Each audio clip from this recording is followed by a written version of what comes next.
Good day to you, sir and madam. My name is Christina Barredo. I am 35 years old. My religion is Christian. I have one child and I have two brothers and two sisters. I am high school graduate. I work as a domestic helper in Philippines. My duties responsibilities are cleaning, washing, ironing, marketing, and cooking.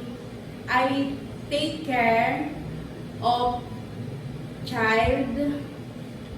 I give food on time.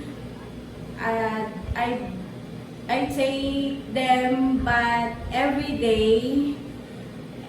I love taking care of children. Sir and madam, I am honest, patient, hardworking, responsibilities, and loyal.